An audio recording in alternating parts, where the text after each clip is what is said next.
नमस्कार दोस्तों, मोहन जेनिक्स में आप सभी का मैं एक बार फिर से स्वागत करता हूं। उम्मीद करता हूं कि आप सभी अपने अपने घरों पर स्वस्थ और सुरक्षित होंगे और आप लोगों की पढ़ाई भी अच्छी चल रही होगी। हमारा पिछला lecture even and odd signals पे था, जिसके हमें कुछ प्रॉब्लम्स करने थे। इस लेक्चर में हम इवन एंड ऑड सिग्नल के कुछ प्रॉब्लम करेंगे। तो चलिए बिना किसी देरी के इसके प्रॉब्लम्स बनाना स्टार्ट करते हैं। पहले क्वेश्चन में हमें फाइंड करना है कि दिया हुआ सिग्नल इवन है या फिर ऑड है। क्वेश्चन नंबर 1 में है xt equal to A naught. तो चलिए मैं इसका सॉल्यूशन आपको बताता हूं। देखिए xt इक्वल टू क्या है, ए नॉट। ए नॉट क्या है, कांस्टेंट। तो ये सिग्नल इवन है या ऑड है, ये जानने के लिए हम क्या करेंगे। याद कीजिए मैं आपको इवन एंड ऑड सिग्नल में क्या बताया था कि हम x ऑफ माइनस टी निकालेंगे। अगर ये x of minus T equal to X T होता है तो वो सिग्नल क्या होगा, इवन। और अगर equal to minus of X T होता है तो वो सिग्नल क्या होगा, तब वो सिग्नल कहलाएगा एक ऑड सिग्नल। तो इस तरह से हम इसे समझ गए। तो चलिए जल्दी से इसका x ऑफ माइनस टी निकालते हैं। तो x ऑफ माइनस टी इसका क्या है, यहाँ तो कोई t का फंक्शन ही नहीं है क्योंकि ये कांस्टेंट है। तो इसका मतलब क्या होगा, x of minus T equal to A naught. तो इसका मतलब क्या हुआ, ये क्या है, x ऑफ t है। तो ये कौन सा सिग्नल होगा, आप लोग बताइए। यहाँ देखिए x of t, x of minus T equal to x of t, then signal is even signal. तो हमारा क्वेश्चन नंबर 1 का आंसर क्या हुआ, इवन सिग्नल। ये तो हो गया इक्वेशन को यूज करके हम कैसे जानेंगे कि ये इवन है या ऑड। चलिए मैं आप लोगों को ग्राफ की सहायता से भी बता देता हूं। तो अगर हम X T equal to A naught का ग्राफ बनाएंगे तो इसका ग्राफ किस तरह से बनेगा, ये हो गया टी एक्सिस, ये हो गया एक्स टी। तो इसका ग्राफ कैसे बनेगा आप बताओ। ए नॉट कोई कांस्टेंट ले लेते हैं हम यहाँ, तो इसका ग्राफ बन जाएगा ऐसे straight line parallel to X axis. ठीक है। पिछले लेक्चर में हमने क्या पढ़ा था कि अगर कोई सिग्नल y एक्सिस के अक्रॉस सिमेट्रिक है तो उसे हम क्या कहेंगे, इवन सिग्नल। और यहाँ देखिए आप, ये तो y एक्सिस के अक्रॉस सिमेट्रिक है ना। जैसा कि नेगेटिव t एक्सिस में है वैसा ही पॉजिटिव t एक्सिस में है। इसका मतलब क्या हुआ, ये सिग्नल सिमेट्रिक है। और सिमेट्रिक सिग्नल क्या होते हैं, इवन सिग्नल होते हैं। तो इसीलिए हमारा पहले का आंसर क्या हो गया, इवन सिग्नल। चलिए अब जल्दी से सेकंड क्वेश्चन को देखते हैं। सेकंड क्वेश्चन में क्या दिया हुआ है, X T is equal to sine pi by two. तो एक्स टी का equal to sine pi by two का वैल्यू क्या होता है, जैसा कि हम जानते हैं साइन पाई बाई टू का वैल्यू होता है 1। तो इसका मतलब क्या हो गया, 1 क्या है, कांस्टेंट है। अभी अभी हमने किसी कांस्टेंट सिग्नल को क्या बताया था, उसे एक इवन सिग्नल बताया था। तो ये भी क्या हो जाएगा, इवन। और अगर इसको इक्वेशन की सहायता से अगर हम देखना चाहें तो x of minus T equal to क्या होगा, क्योंकि यहाँ कोई t का फंक्शन ही नहीं है तो ये साइन पाई बाई टू होगा, चाहे हम x ऑफ माइनस टी निकालें चाहे x ऑफ t निकालें। और देखिए x of t equal to x of minus T हुआ ना, तो इस केस में ये सिग्नल क्या हुआ, इवन सिग्नल। अब लास्ट क्वेश्चन देखते हैं। लास्ट क्वेश्चन में क्या कह रहा है, X Z equal to sine Z square. याद रखिएगा ये जेड का स्क्वायर है ना कि साइन का स्क्वायर है।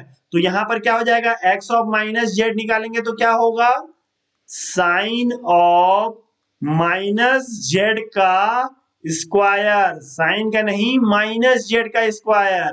तो इसका मतलब क्या होगा, ये साइन जेड स्क्वायर। तो इसका मतलब ये क्या हुआ, देखिए यहां पर इन दोनों इक्वेशन 1 एंड 2 को देखकर क्या समझ में आता है, x of minus Z equal to X Z. और इस केस में सिग्नल क्या होता है, इवन सिग्नल। इस तरह से हमने तीनों क्वेश्चन को सॉल्व करके क्या आ जाना कि तीनों इवन सिग्नल है, जी नहीं। इन तीनों क्वेश्चन को सॉल्व करने के बाद हमें क्या पता चला कि अगर हमें क्वेश्चन में दिया हुआ है कि निकालना है कि इवन सिग्नल है या ऑड सिग्नल है, तो हम क्या करेंगे, उसका x ऑफ माइनस टी या फिर x ऑफ माइनस जेड निकालेंगे।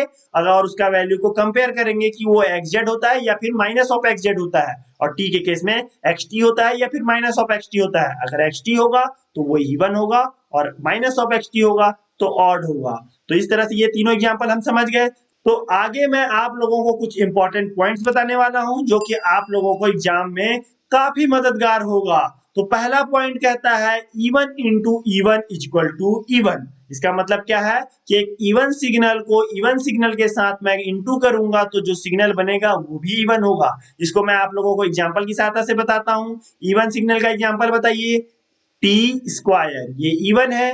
इसको एक और इवन सिग्नल मतलब कि टी स्क्वायर से अगर मैं इंटू करता हूं तो क्या आएगा, टी टू दी पावर 4। और इसका मतलब क्या हुआ, टी टू दी पावर 4 है तो ये भी इवन है। इस तरह से हम समझे कि अगर इवन इंटू इवन होगा तो इवन होगा। और नेक्स्ट पॉइंट कहता है अगर ऑड इंटू ऑड होगा तो इवन होगा। तो चलिए इसे भी एग्जांपल की सहायता से समझते हैं। T cube is a odd signal into T cube is also odd signal. क्या हो जाएगा ये, T to the power 6 which is even signal. तो इस तरह से हमने क्या समझा, इवन इंटू इवन करने से तो इवन हो रहा है, लेकिन ऑड इंटू ऑड करने से भी इवन हो रहा है। तो अब आगे देखते हैं इवन इंटू ऑड करने से क्या होगा, ये ऑड होगा। इसको एग्जांपल की सहायता से देखते हैं। अगर T square into T cube करूंगा तो क्या आएगा, टी टू द पावर 5 जो कि एक ऑड सिग्नल है।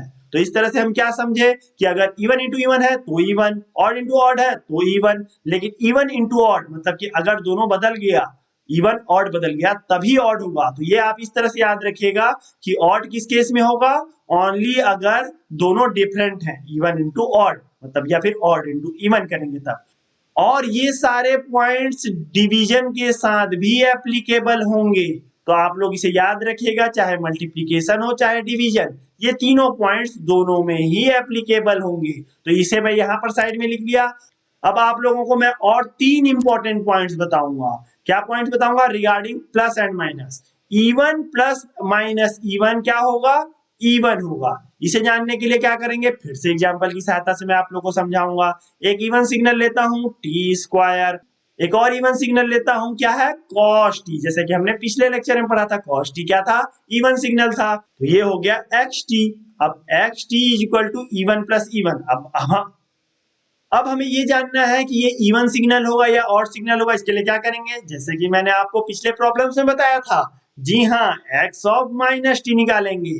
तो एक्स ऑफ माइनस टी निकालेंगे तो क्या आएगा इसका वैल्यू, माइनस टी का whole square plus cos of minus T, जिसका वैल्यू क्या होता है, जी हाँ, टी माइनस टी का होल स्क्वायर टी स्क्वायर, और कॉस माइनस थीटा क्या होता है, कॉस थीटा, इसीलिए cos minus T cos T होगा, जिसका वैल्यू क्या है, एक्स टी। देखिए यहाँ ये तो एक्स टी ही है ना, तो इसका मतलब क्या हो गया, X T and x of minus T equal हो गए। तो इसका मतलब ये सिग्नल इवन है। तो इस तरह से हमने एग्जांपल की सहायता से इसे समझा। चलिए नेक्स्ट पॉइंट देखते हैं, odd plus minus odd is equal to odd. इसे भी एग्जांपल की सहायता से समझते हैं। चलिए आप लोग घबराइए मत कि इतने सारे मैं इक्वेशन कैसे याद रखूंगा, मैं इसको याद रखने का तरीका भी आगे आपको बताऊंगा।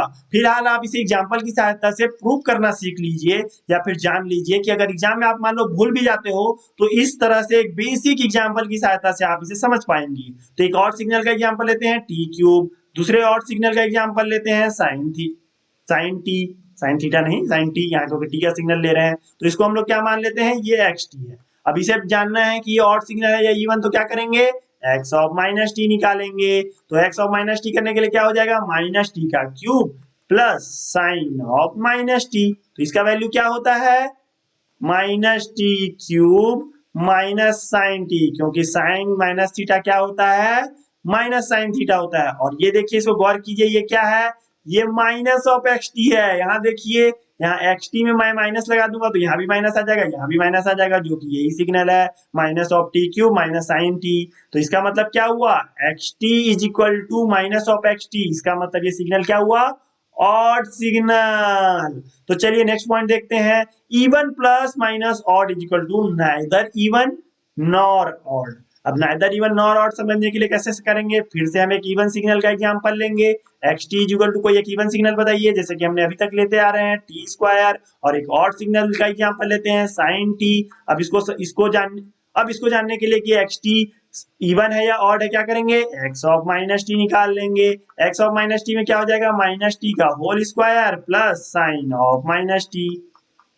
माइनस टी का होल स्क्वायर क्या होता है, टी स्क्वायर होता है, और साइन माइनस थीटा क्या हो जाता है, माइनस ऑफ साइन थीटा हो जाता है, इसीलिए माइनस ऑफ साइन टी हो गया।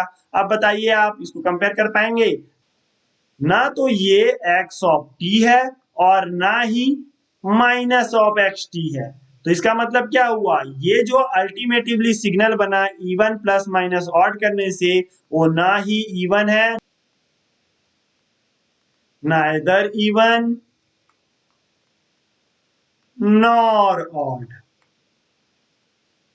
समझ गए? इस तरह से हम 9 इंपॉर्टेंट पॉइंट्स को समझे। अब आप लोगों को मैं इसको याद करना सिखाता हूं। ऊपर से सिखाऊं तो जैसे मैंने ऊपर में बोला था, अगर मल्टीप्लिकेशन और डिवीजन के केसेस में कभी भी अलग अलग है, जैसे कि इवन एंड ऑड है, तभी वो सिग्नल ऑड होगा, नहीं तो सारे केसेस में हमें इवन ही मिल रहा है। तो प्लस माइनस में इवन डोमिनेट कर रहा है, बस कब ऑड आएगा, जब इवन ऑड आ जाएगा, दोनों अलग अलग आ जाएंगे।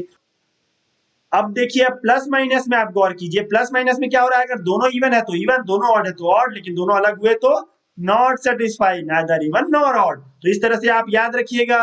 तो इस तरह से हम इवन एंड ऑड सिग्नल्स के प्रॉब्लम बनाना सीख गए और इसमें कुछ ट्रिक्स भी समझ गए।